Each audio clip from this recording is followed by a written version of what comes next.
And welcome back to you. This is Motor Matters. I'm Alan R, and it's great spending the time with you. We're about to launch into a new feature that's going to run for the next few weeks on the show, and I'm joined by Kuda from the Ford Motor Company of South Africa. Kuda, firstly, welcome. Thank you so much, Alan. It's great having you. Yeah, we know each other pretty well, but having you on the show with me is really exciting. Because, Kuda, what is your position in the Ford Motor Company? So I am the brand manager for all passenger cars and performance cars, and also have responsibility for a package of services called Smart Services. So I oversee the Smart Services facilities at Ford as well. Okay, now the Smart Services is where we're really going to be concentrating on this series of interviews. Because Ford have come up with some pretty smart solutions and smart new ideas. The motor industry these days, if you're not ahead and you're not being smart, you're going to lose out, aren't you? Absolutely. The industry is moving at a remarkable rate when it comes to matters of technology. We're fortunate as Ford that we have taken the front foot in terms of making all of this type of technology accessible, but also in rolling it out at highly accessible price points, because I think a lot of customers have this viewpoint that to get some of the high-end and cool technology, you must also part with high sums of money. So I guess we'll get into the detail around that the further we chat, but it's something we're very proud of, and we've also democratized it, as we refer to it, across a wide variety of our nameplates. Well, what's interesting to me, and we're going to cover, specifically we'll touch on each model range separately in each segment that we're going to have over the next while, but what I find fascinating is some of the tech that started in your higher end cars has moved into your, can I call it the commercial segment? Yes, absolutely you can. And that's what tends to happen is over technology over time. It cascades down to, I suppose, either segments or nameplates. You could take Figo, for example, or Fiesta as what were principally very entry-level nameplates. Or you look at Ranger, which was always seen as probably quite commercial, very robust, and not the types of nameplates where you'd expect to find the types of technologies that we've availed in those nameplates. Right, so that's what's coming up over a number of weeks now. Let's start off today's one. Correct. And just because it's your most recent launch, a couple of weeks ago, I was on the launch, good fun, the new Kuga. Yeah. And we're saying the new Kuga, and Kuga, old Kuga, out the door, out the window, not to be discussed. Okay. Fortunately, I think with outgoing Kuga, we've done a lot to address those positions, but we certainly want to put our best foot forward with the new model. As you've mentioned, it is the facelifted model of the existing model that the public are aware of and have become familiar with. Very strong performer in the marketplace, and from a technology perspective, even in 2013 when we first launched it, it already led that segment in terms of standard technology and even some of the optional content that we availed. We've taken that a step further with the newer model. Right, a big step further. Huge step further. So we're looking at a broad-based amount of technologies. They're packaged in different ways. So there's infotainment type technologies that hover around our sync space, and sync is one of our greatest and leading technologies. Sync 3, of course. Correct, but we have 3 different platforms of sync. So earlier on I spoke about how we brought some cool technologies to lower series vehicles like Figo, like Fiesta, and sync was one of the first to actually arrive on Fiesta.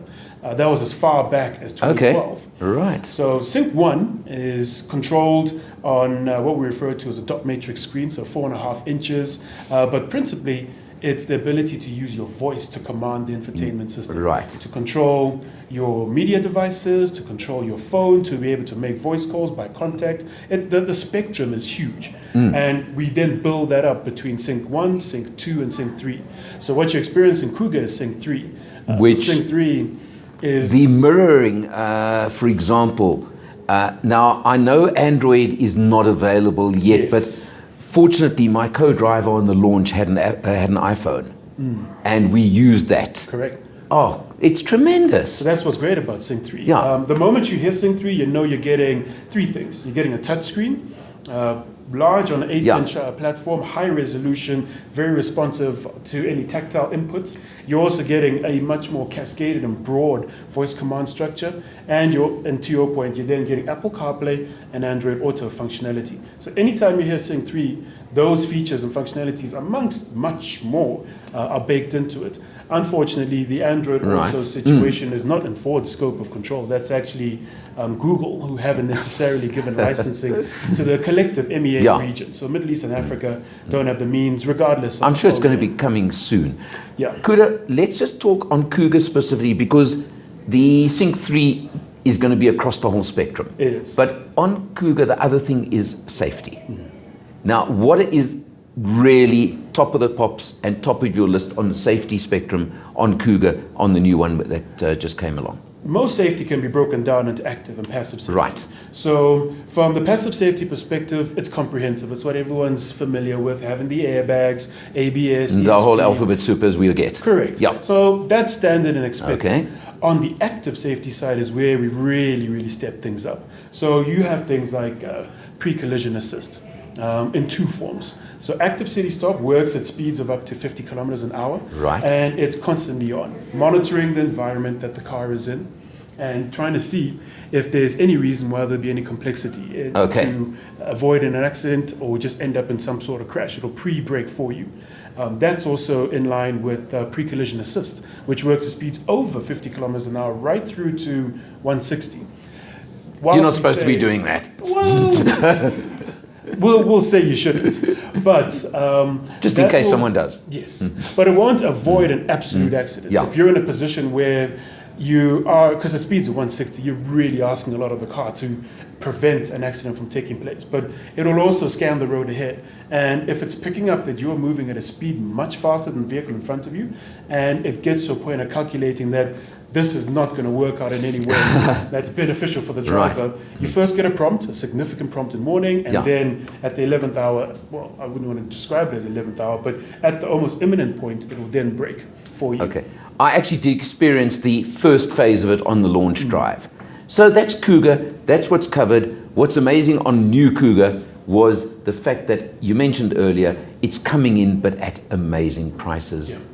You're at filtering down the market, and to me, safety is always the most paramount, the most important, and any safety feature that is filtering down to the more and more affordable end of the range has to really be what we all want. Kuda, time is our enemy. That's the Kuga covered by Kuda. We're going to be back with you next week covering another one of the Ford models, and that is how we're going to roll for the next few weeks, covering the range with Ford and what tech they're offering on each different vehicle. On that point, thanks, Kuda. Sure, no worries. Thank you, Alan. And I'll be back with you in a moment.